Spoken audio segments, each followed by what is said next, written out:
The Silver Rook family has gone missing. Not that you usually care about nobles, but rescuing them puts coin in your pockets. They were last seen where you now stand. Here at the Barrows, 3 man-made hills that cover the Catacombs. Each hill has a door. One to your left, one straight ahead, one to your right. How do you enter the Barrows?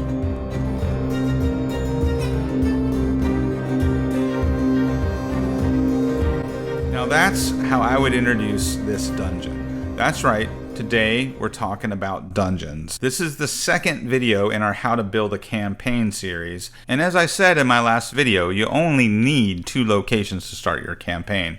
So today we're starting with the dungeon. But if you don't want to start your campaign in a dungeon, that's okay, because my next video will show you how to start it in town or in a village. But right now, we're talking about dungeons, so let's dive in. This adventure, the Barrows, is designed to run in 1 session, so you could use it to introduce new players and hopefully keep them coming back for more. Because it's intended to run in only 1 session, we have a total of 8 encounters, but only 3 of those are combat, with a 4th that could be combat depending on how your players handle it.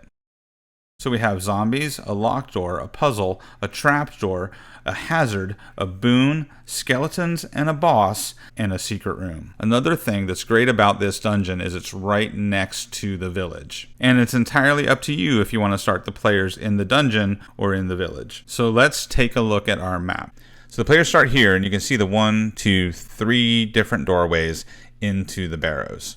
It's important to give players choices. So this is a relatively simple set of choices since all 3 doors lead into the same dungeon. However, if they enter the door to the right, they probably have their most defensible position because there is no monster in the embalming room. However, if they enter the door in the middle, they quickly discover that there are 3 zombies, and those zombies will converge upon them. So the center door is the most dangerous option. 3 zombies is not too difficult for 4 first-level characters. However, since these are new players, we're going to err on the safe side, and the zombies are spread out far enough that the player characters will likely kill the first zombie before the other 2 arrive.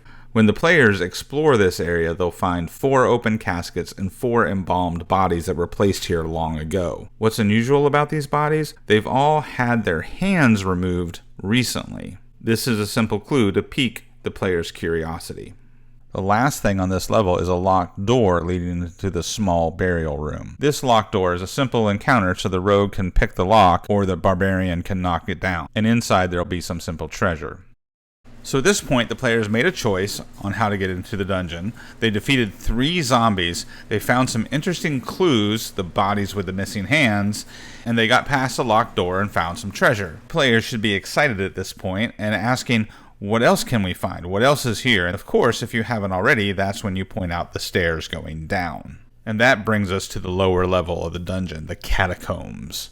And the first thing they're going to notice when they get to the bottom of the stairs is the pale blue glow of a magic circle. This magic circle sits directly at the bottom of the stairs, and the players will probably assume this is a trap. If you want to build the tension, you can have them make a dexterity check as they step off the stairs to make sure they avoid stepping in the circle. But at least one of the players is going to step in the circle to see what happens, because most of the time you have a button pusher in your group. Whenever someone steps in the circle, it activates the 3 braziers nearby. 2 important things for the players to discover. Any druid, ranger, or character with the nature skill will realize that when these braziers light up, they are far brighter than a normal campfire. You can describe it as the rooms being bright as midday. That's a clue that these braziers actually count as sunlight, because some monsters have sunlight sensitivity. The other thing that's important for the players to notice is that one of the braziers sits behind a large statue in the northern part of the next room. A bright light behind a large statue, of course,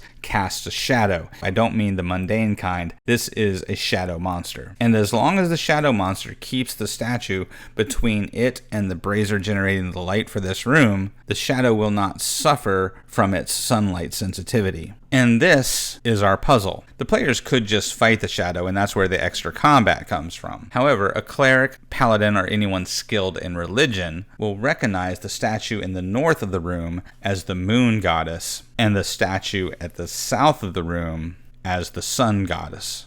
And on the altar that sits in front of the sun goddess are instructions to pay tribute. And on that altar is a alms box, a place to drop coins in. And if the players place coins in the alms box, the statue of the sun goddess glows just as bright as the braziers, and that dispels the shadow. And this puzzle was here to keep away would-be tomb robbers.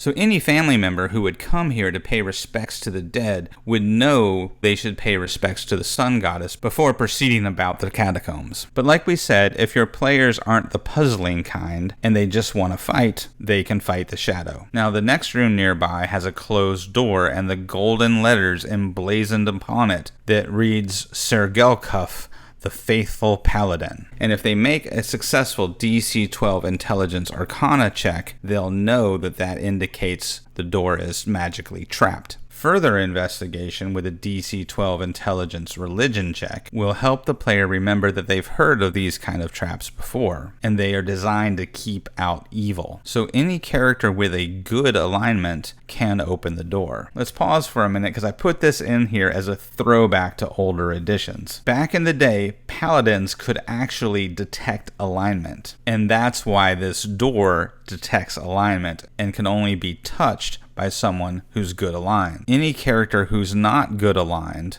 will take radiant damage if they touch the door. It doesn't have to be a lot, it can be a d6. Because the door is quite heavy, so turning the knob is one action and swinging it open is another action. So this means if an evil character opens the door, they're going to take d6 damage for each action required to open the door. And that's enough to kill an average person. So for a sense of realism, this door would definitely keep people out. But with 4 players, they should be able to get in without anyone getting dead. Once inside the room, they'll find the sarcophagus of Sergelkov and an elaborately carved wooden table with a broken greatsword on it. Any character who's skilled in Arcana will notice that this used to be a magic sword. Even in its broken state, it gleams like new and there's no rust upon the blade. So this gives the players a side quest, reforging Sergelkov's blade. Another thing the players will notice is that the walls have been dug out and there's a series of tunnels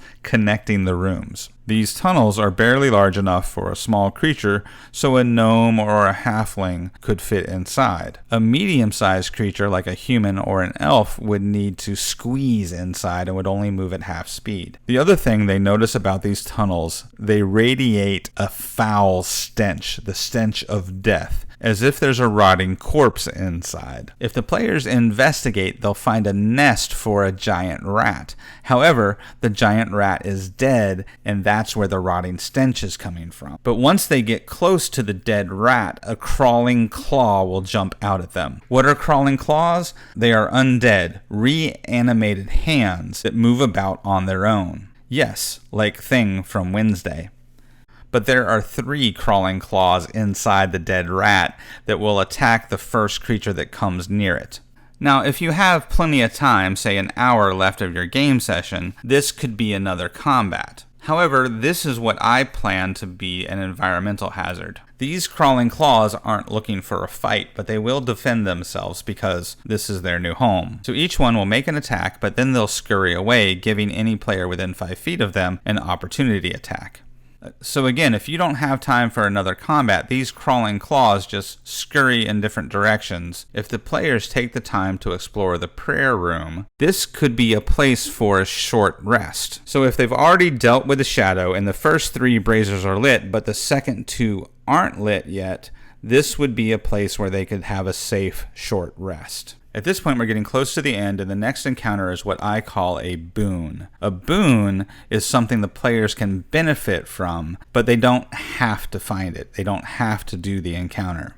If they're clever and they take the time to activate the boon, the final battle against the boss monster will be easier. They will discover another magic circle and another brazier. So just like the other one, if the players step in this circle, it'll ignite the brazier in this room and in the next room. What they risk when they ignite the brazier in the next room is that it wakes up the 3 skeletons that are in that room. These 3 skeletons were entombed in here long ago, but the boss monster recently raised them to undead to protect herself. If the players light the braziers, the skeletons will come out of the last room to fight them.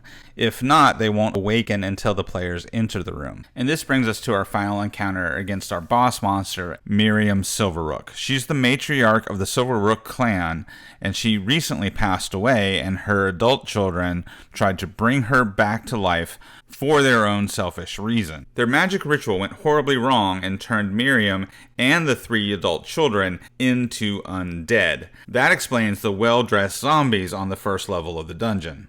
And for this final battle, we're going to use waves of monsters.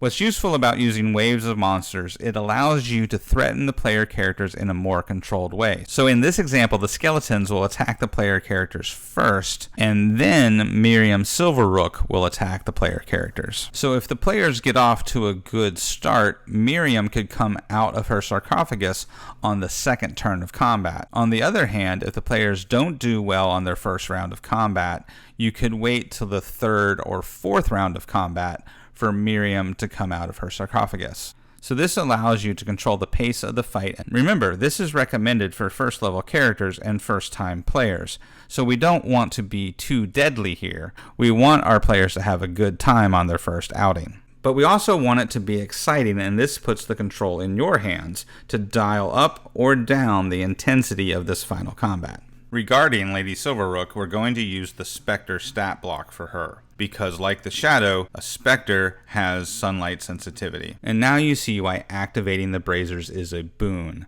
because the daylight created by the braziers will make the combat against Miriam Silverrook significantly easier. Be careful here, if the players have not lit the braziers, then this could be particularly deadly. So don't unleash Lady Silverrook on the player characters until after at least 2 of the skeletons are dead. So there you have it. The players have found 4 of the 5 Silverrooks. The problem is they're all undead and there's no reward to collect. However, there's 1 Silverrook still missing, and they are in the village, which we will get to next time. But we don't want the players to leave the dungeon empty-handed, so that's why there's a secret room. The players can discover the secret room and find a chest full of treasure. And there you have it, a first level dungeon that you can run in 1 session. But wait, what? What's that you say? You don't want to do your dungeon all in 1 session? You want a bigger dungeon because you have some experience or already have a good group? Well, here you go. Here's 2 more sections to this dungeon. One that you can fill with an ecosystem of subterranean creatures, and in the other section you can choose what kind of humanoids are here, and if they're looting the tomb or just searching for magic mushrooms. And that's a lot, but I don't think it's too much. We covered giving players choices, clues for foreshadowing, puzzles, traps, quest hooks, hazards, and waves of combat. I think that's a solid start. You tell me what you think in the comments. Subscribe, because next time I'll show you the village, how to start there and end up here in this dungeon, and what to do in the village after you finish this dungeon. And don't worry if you're eager for the factions follow-up, because it's coming soon. Oh, and by the way, all the maps are linked below. And once again, I'm Brad Wolf, and thanks for visiting the Dire Den.